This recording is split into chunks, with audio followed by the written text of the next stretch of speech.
အားလုံးပဲမင်္ဂလာပါရှင်ဟုတ်ကဲ့အဲ့တော့ကျွန်တော်ကအခုဒီသင်ခန်းစာဗီဒီယိုဖိုင်လေးမှာကြတော့လေကျွန်တော်ကိုရိုမာတို့တစ်ခါတလေမှာတစ်ခုခုနဲ့လို့ပြောချင်လို့ရှိရင်သုံးနဲ့ပေါ့နော် by with ဥပမာပေါ့နော်ခဲရနဲ့ကားနဲ့လေရင်နဲ့စသဖြင့်ပေါ့နော် email နဲ့အဲ့လိုဆိုလို့ရှိရင်ကျွန်တော်က by သုံးရမှာလား with သုံးရမလားပေါ့နော်စသဖြင့်အဲ့လိုမျိုးလေးဇဝေဇဝါလေးဖြစ်တတ်တယ်ပေါ့နော်ဟုတ်ကဲ့အဲ့တော့အဲ့ဟာလေးကိုကျွန်တော်ကရှင်းသွားအောင်ပြပြပေးချင်တာဖြစ်ပါတယ်ရှင့်စမယ်နော်ကျွန်တော်တခုခုနဲ့လို့ပြောတဲ့အခါမှာအသုံးပြုတယ် by နဲ့ with ရဲ့ကြွပြချက်လေးပေါ့နော် okay စပြီအရင်ဆုံးနံပါတ်1 by ကျွန်တော် by မှာဆိုလို့ရှိရင် by or with ကိုပေါ့သူတော့ကကျွန်တော် noun လိုက်တာby မှာဆိုလို့ရှိရင်တော့ကျွန်တော်တို့က noun လိုက်တယ်အဲ့လိုပဲ gerund noun လို့ခေါ်တဲ့ verb ဖိုင်ရင်ကြီးလည်းလိုက်ပါတယ်ရှင့်အဲ့တော့ဒီနားလေးမှာ verb ဖိုင်ရင်ကြီးကကျွန်တော်တို့တခုခုလုံးနေသည်ဆိုပြီးဘာသာပြန်လို့မရပါဘူးဒီနားလေးမှာရှိတဲ့ဒီ by နောက်ကလိုက်တဲ့ verb ဖိုင်ရင်ကြီးကတခုခုလုံးချင်းဆိုတဲ့ gerund noun အနေနဲ့ယူပါတယ်ရှင့်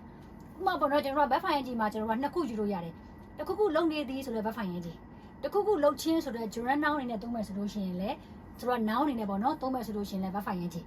သူကသုံးလို့ရတယ်ပေါ့ဥပမာအဖြစ်ကျွန်တော်တို့ drinking ဆိုလို့ရှိရင်တောက်နေသည်လို့ဘာသာပြန်လို့ရတယ်လို့တောက်ချင်းဆိုပြီးတော့လည်းကျွန်တော်သုံးလို့ရတယ်ပေါ့နော်အဲ့တော့ကိုအသုံးပြုချင်တဲ့နေရာလေးပေါ်မှာမူတည်ပြီးတော့ကျွန်တော်တို့အဓိပ္ပာယ်လေးတွေကိုးသွားတာပေါ့နော်အဲ့တော့ဒီနောက်မှာကျတော့ကျွန်တော်ဒီ verb ဖိုင်ရင်ကြီးဒီ by နောက်ကလိုက်တဲ့ verb ဖိုင်ရင်ကြီးကကျွန်တော်တို့တခုခုလုံနေသည်ဆိုတဲ့ verb ဖိုင်ရင်ကြီးမဟုတ်ပါဘူးနော် gerund noun ပေါ့တခုခုလုံချင်းဆိုတဲ့noun အနေနဲ့ယူထားတာဖြစ်ပါတယ်နော် okay အဲ့တော့ကျွန်တော်ဒီ by နောက်က noun လိုက်မယ်ပေါ့နော်အဲ့တော့ကျွန်တော် by ကိုကြတော့ဘာလေးနဲ့တွဲသုံးမလဲဆိုလို့ရှိရင်ကျွန်တော်ကိုရိုမာတို့က communication လို့ခေါ်တဲ့ကျွန်တော်ပြောမယ်ဆိုလို့ရှိရင်ဆက်ဘောနော်ဆက်သွယ်မှုတွေပေါ့နော်ဆက်သွယ်မှုတွေအဲ့လိုမျိုးပေါ့နော် communication လို့ခေါ်တဲ့ communicate လုပ်တဲ့ဟာတွေဆက်သွယ်တဲ့ဟာတွေပေါ့အဲ့လိုမျိုးနေရာမှာဆိုလို့ရှိရင်ကျွန်တော်တို့က by နဲ့သုံးတယ်နောက်တစ်ခု transportation ပေါ့တည်ယူပို့ဆောင်တာပေါ့နော်အဲ့လိုမျိုးအနေနဲ့ဆိုလို့ရှိရင်ကျွန်တော်ကိုရိုမာတို့က by နဲ့တွဲပြီးသုံးတယ်ပေါ့နော်ဥပမာအဖြစ် I will go to Yangon by flight ငါကရန်ကုန်ကိုလေယာဉ်နဲ့သွားမှာတဲ့ဒါဆို transportation ပုံစံပေါ့သွားလာပေါ့နော်တည်ယူပို့ဆောင်သွားလာတဲ့ပုံစံတွေပေါ့နော်အဲ့လိုဆိုရင် by နဲ့သုံးတာပေါ့နော်နောက်တစ်ခု I am learning English by watching YouTube ငါက YouTube ကနေပေါ့နော် YouTube ကိုကြည့်ချင်းအဖြစ်ပေါ့ဆိုတော့ငါအင်္ဂလိပ်စာလေ့လာနေတာတဲ့ okay နော်ဒီနားဒီမှာကျွန်တော်ကိုရိုမာတို့သိစေချင်တာကဒီ learning ကကြတော့ကျွန်တော်တို့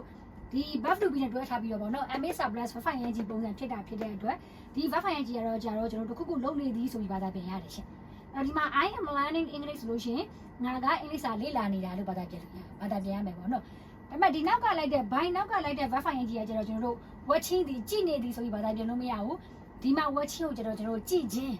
ဒီ gerund noun အနေနဲ့ဘာသာပြန်ရမယ်ပေါ့နော်ဘာလို့လဲဒီမှာ by နောက်ကလိုက်ထားတာမလို့ဒီမှာကျဘာလို့နေသည်ဆိုပြီးဘာသာပြန်တာလဲဒီကကျတော့ verb to be နောက်ကလိုက်တာမလို့နော်အဲ့တော့သူရဲ့သုံးတဲ့နေရာလေးပေါ်မှာမူတည်ပြီးတော့ကျွန်တော်တို့အဓိပ္ပာယ်လေးတွေကိုရတယ်ပေါ့နော်ဒါလေးကိုသိသွားအောင်ကျွန်တော်ကရှင်းပြပေးချင်တာပါနော် okay အဲ့တော့ဆိုတော့ကျွန်တော်ကိုရိုမာတို့ဥမာပေါ့ငါကဒီဇိုင်းတွေကိုပေါ့နော် email နဲ့ပုံစံတွေငါပို့လိုက်မယ်ဆိုတော့အဲ့လိုဆိုလို့ချင်းလည်း by email ပဲဒါကျွန်တော်ဒါ communication ပုံစံနဲ့ဆိုင်သွားတာပေါ့နော်အဲ့တော့အဲ့လိုမျိုးလေးတွေ transportation တို့ communication တို့ဆိုလို့ရှိရင်ကျွန်တော်ကိုရိုမာတို့ကအဲ့ဒါနဲ့လို့ပြောချင်ဘာသုံးမလဲ by with မသုံးဘူး okay နော်